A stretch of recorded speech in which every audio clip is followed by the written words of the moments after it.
you so much. I mean, my name is Christine Chu, and I am from the San Francisco Bay Area, California.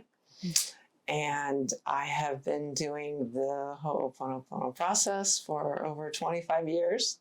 And I needed all those years to figure out myself, to get to know myself better. What are you doing right now? I'm an accountant. So yeah, it's interesting because I was just talking to Kamali about this, and my title is called controller. And in Ho'oponopono, it's the opposite of what we don't want to be controlling life. We want to be letting go. And so it's just so funny that my role is the controller for the finances. And so what I do is I give up my control and allow divine inspiration to come through.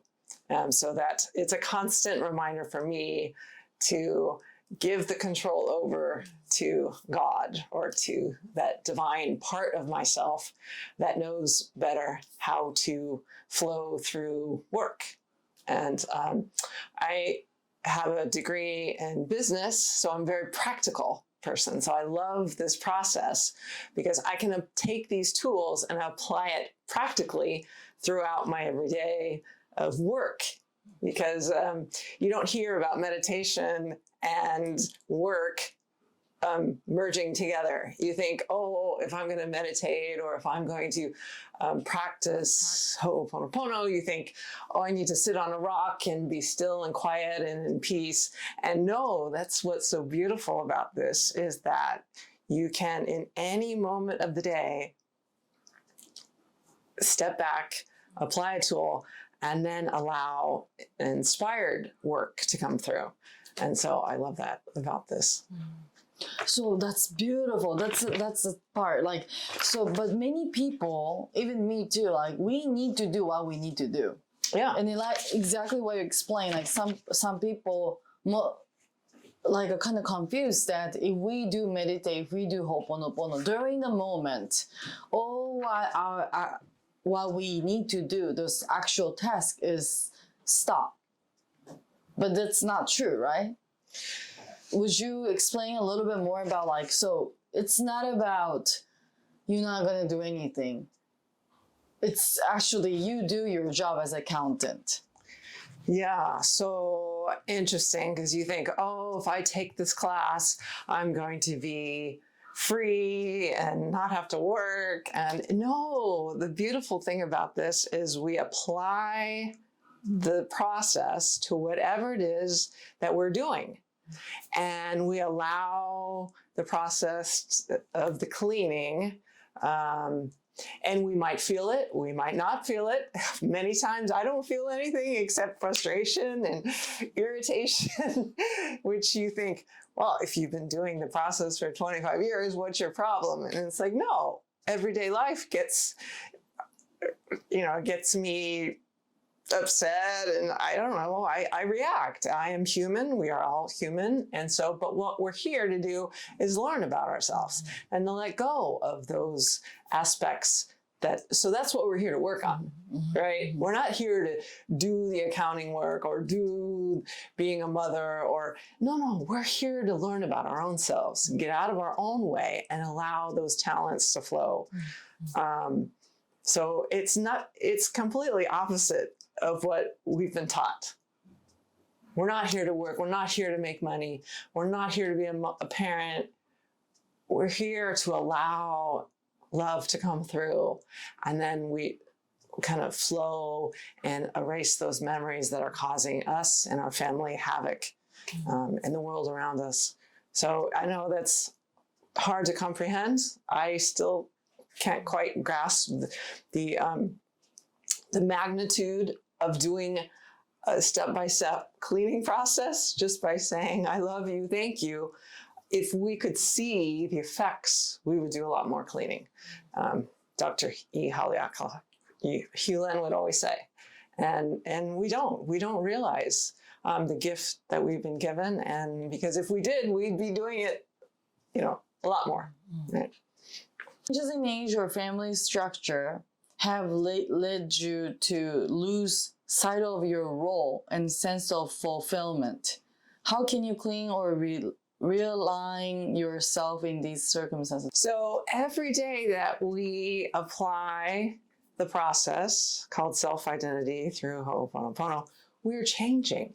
We're always changing. Every day is a new day. We can wake up and we can apply a tool, and then we're new. Then we start from like a clear slate.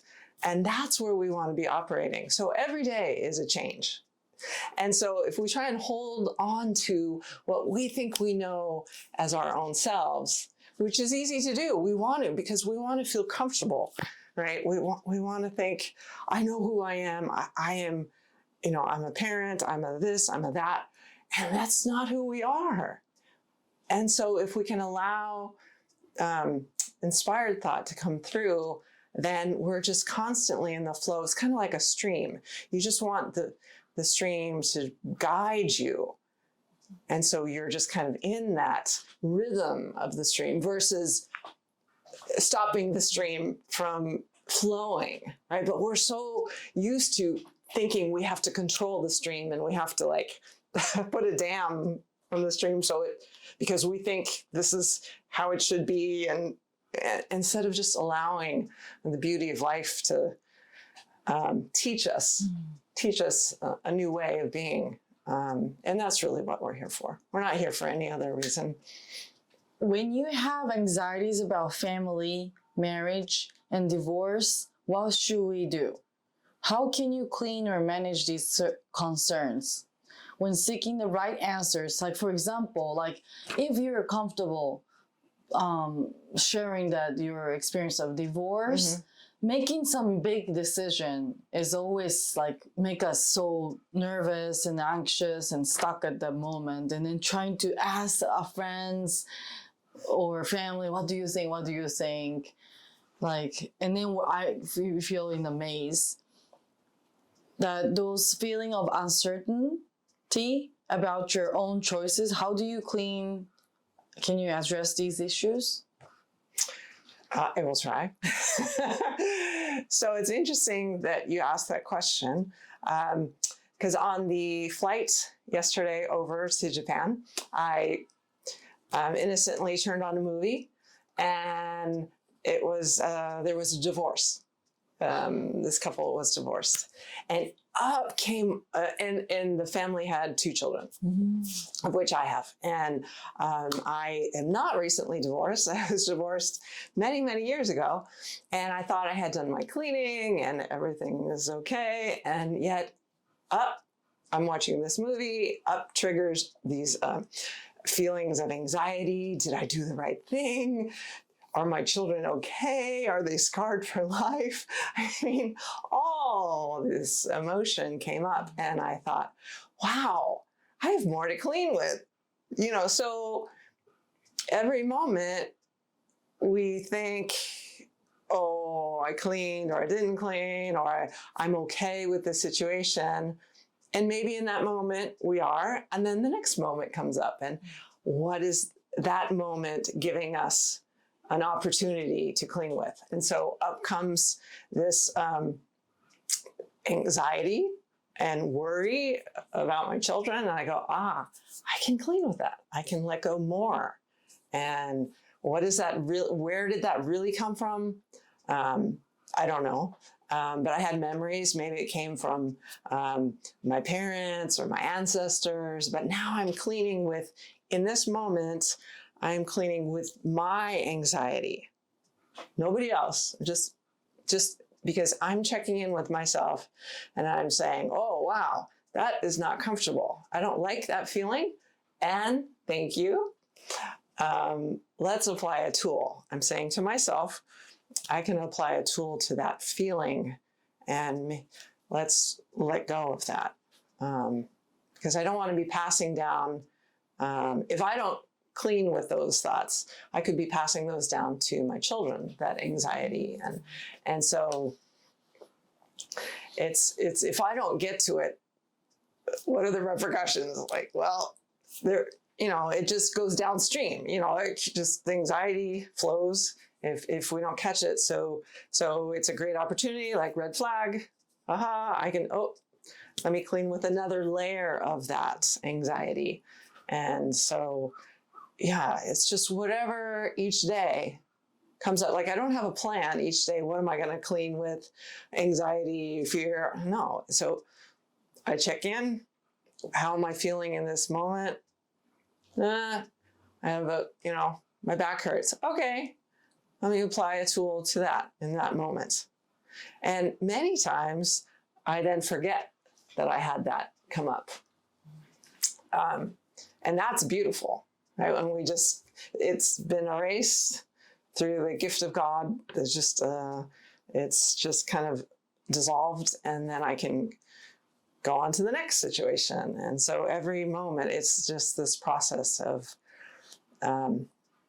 learning about myself, working with myself, and being responsible for whatever it is that's coming up for me. And many times, it's not so easy to be responsible because I want to blame, point fingers, say it's the other person's fault, or my ex-husband. It's so easy, and it only takes a little bit more effort to turn the finger and look at myself.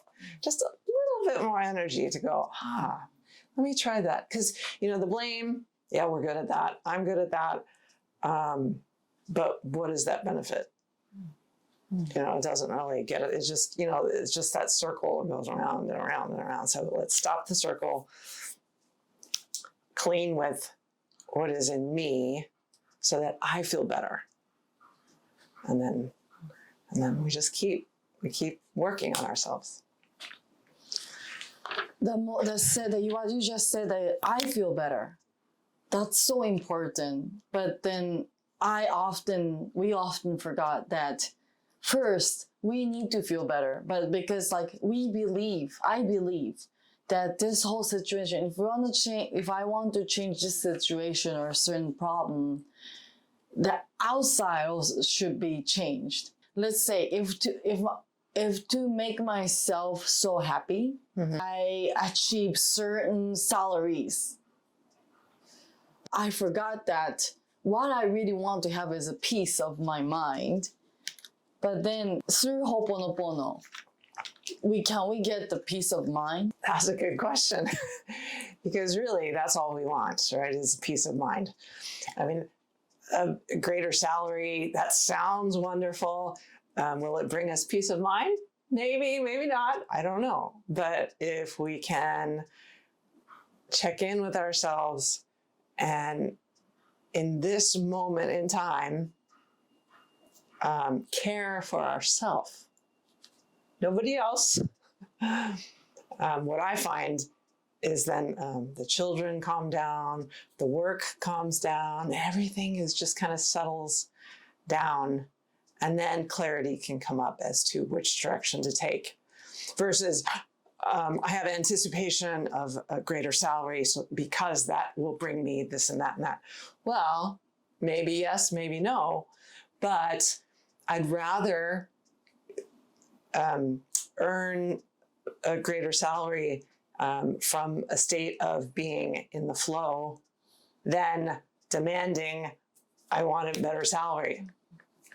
Right? I'd rather use my talents and do an inspired way of being and working, and then divinity gives us everything we could ever want and then some.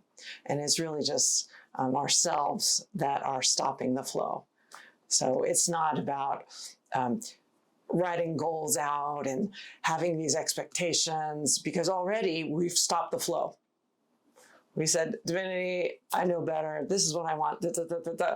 And divinity will give us anything and everything we could ever want, and knows what's perfect and right for us at the time. So, I don't say don't write goals, but I do say clean. And then if you hear, or, you're moved to write goals, then write your goals. And then you can clean with those goals and then see how you move throughout the day. Did I answer the question? Beautiful. Okay. Thank you. I turned 40 and then recently, and then I all of a sudden realized, this is my memory, that I thought I didn't change at all, but my age changed so that all of a sudden I feel that little pressure that what's a 40 years old woman supposed to do, supposed to be, supposed to react, and supposed to act. What kind of socials I supposed to have as a 40 years old? What kind of fashion should I wear as a 40 years old? Which I never ever thought before. But all of a sudden that big number 40 gets me idea that, okay, where all the time goes. I thought I was a young mom, but now all of a sudden I feel like I'm supposed to be an experienced mom. You know, like all of a sudden I got covered by a lot of image. So and then that's my experience, but like my maybe 50, 60, if the people who listen this, like, you know, if they got captured by the idea of because you're how old, then you feel the not pressure or ideas like as a 50, 40, 60, you're supposed to do this until by the age of 60, you need to have a house, you know, like you need to go some certain trips. I don't know. Yeah. But you know, like if people stuck with the idea, like not just who you are, but because the age, all of a sudden you need to feel urge to do something. What should we do? How can we clean? Or what was the right things to do? How have you managed and clean with these transitions with the age? That's a really good question. As we all age, and what I have found is that the older I get, the less I worry, because I realize all those worries that I had in my 20s and the 30s really didn't matter, and I was so worried about what people thought. And now, you know, a little bit older and wiser, I think that was so much wasted energy and time spent worrying. So a little bit of wisdom comes with age. And then the other part is just, again, that anticipation of when I turn 40, I should have had this, or when I turn 50 or 60, this is how it should be. It's like, well, where's that coming from? Right? I think we need to give our own selves a break. You know, take that load that we're carrying of called expectation. Just set it aside for a moment. Then we can like breathe and go, oh, let me notice how I'm feeling now. And then from here, maybe I can come to terms with those expectations and just that they're expectations, and I can clean with that. I can let go of those expectations, check back in with myself. How do I feel now? Do I feel any better? Yes? No? Okay, I can clean with that. And it's just really about caring for yourself. And then, I don't know, every day when a new expectation comes up, you go, that's just a red flag. It's our inner being saying, I have this old memory. I don't know where it came from. Could have been from our parents saying this, but it's up. It's up right now. Should I replay it? That's our inner child saying, maybe I should, maybe the mother aspect within us wants me to replay this memory.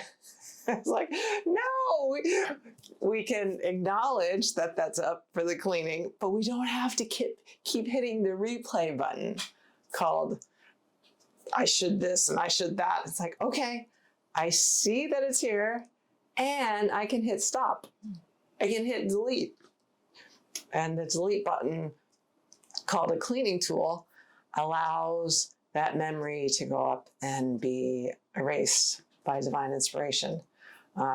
So the beautiful thing about this process is we don't have to keep reliving these worries and expectations of this and that and the other. I mean, we have so many expectations. This is just one thing, but I mean, it goes on and on and on and on. It's amazing that we, I mean, the load that we carry is so heavy. I was just seeing this today. It's like this backpack, and we don't even feel it because we've been carrying these memories for so long. So we don't even know how heavy the load is that we carry. And if we could just let it go for a moment, allow it to be received by divine inspiration. Oh my goodness. Talk about lightening the load. Wouldn't that be lovely if we could just let it go? And then, more comes up, and then, we just keep working with ourselves. But it's really about taking that initial step and saying, instead of allowing it to replay, because our memories are constantly replaying, like, okay, well, I'm going to give this a try. Let me try hitting the delete button called I love you, thank you, I love you tool. I'm going to hit that a few times. I'm going to keep hitting I love you, I love you, I love you, I love you. And then just see how life unfolds. See how you feel. It sounds maybe too good to be true. But through the grace of God, we've been given this gift called self-identity through Ho Opo Nopono. And all we have to do is apply the process, which is just a petition to let go and let God come through and set us back to oneness with divine inspiration. Just allow the light to come through. And it's always there for us, always, always, always. And all we have to do is allow it to come through.